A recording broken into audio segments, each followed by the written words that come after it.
All right, guys, I just had to give you one more here. I almost forgot about this one. This was really, really crazy. Going back to a football game, going back last year to the playoffs. All right. So now check this one out. This is really insane. All right. You talk about confirmations in sports. This might have been the ultimate one.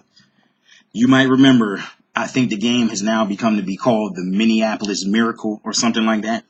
But what happened was you had the New Orleans Saints were at the Minnesota Vikings. Minnesota being a reference to the Twin Cities, Minneapolis and St. Paul, the Twin Cities. So represent a reference to twin birth. All right. As we explained, that's what's about to happen.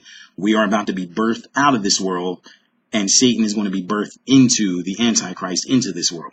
Watch what happened at the end of this game. And they have come to call this, I believe, the Minneapolis Miracle. Now watch what happened.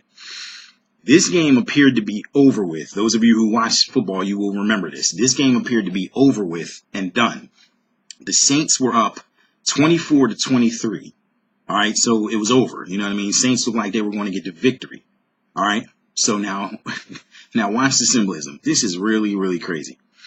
What happens is the Vikings quarterback, in a last-ditch effort, with like 10 seconds left on the clock, I think, something like that, he throws a pass to the deep sideline to number 14, Stefon Diggs was the receiver, who wears number 14.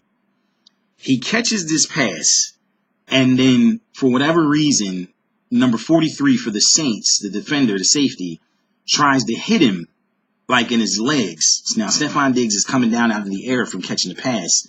The guy misses him, and he runs all the way into the end zone for a touchdown. So now watch this symbolism. And I'm going to drop the mic on this one. This is how I'm going to end it for today. The Minnesota Vikings in their stadium, now they were at home in this game. They have a tradition where I think it's after every touchdown, but I know they do it after every game when they win at the end of the game. They blow a trumpet.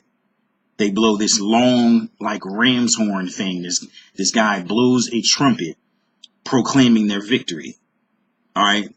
Now, since the Vikings won the game, they went on to play the team that would eventually be the Super Bowl champions, the Philadelphia Eagles, here in Philly. So the two horns, the Vikings wear two horns on their helmets.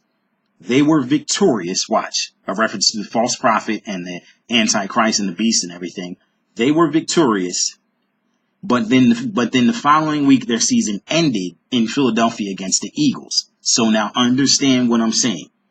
So the last trumpet that they heard, the last trumpet for them that had their victory, came in the game against the Saints in their stadium. There were no more trumpets after that because they went on the road to Philadelphia, and the trumpet is only blown in their stadium. So now watch. Stefon Diggs scores, giving the Vikings the victory. He wears number 14, and it was the last trumpet, which caused the defeat of the Saints, the team called the Saints. You see it? They won the game 29-24. So in other words, here it is. The Saints will lose or will begin to be defeated, representing those who are left behind. The left behind Saints are defeated, connected to 24, November 3rd, the 24th day. Whereas they had victory on the 29th, as in October 29th, 2008. The true Church of Philadelphia, the true saints who are loyal and have oil in their lamps, had victory on October 29th. These saints who are left behind will be defeated on the 24th day of the month, when there is a great escape. Stefon Diggs escaped a tackle.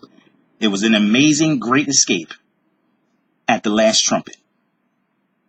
I'll say this again in case you missed it. At the last trumpet,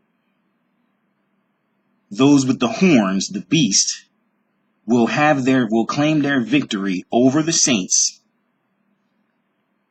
On the 24th day, the saints will lose, connected to the number 24, when there is only 14 left.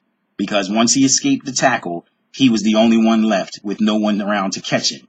14 left. So the Lord was showing 14 will be all that's left, 14 months, on the 24th day, and it will be the defeat of the saints at the last trumpet when there is a great escape.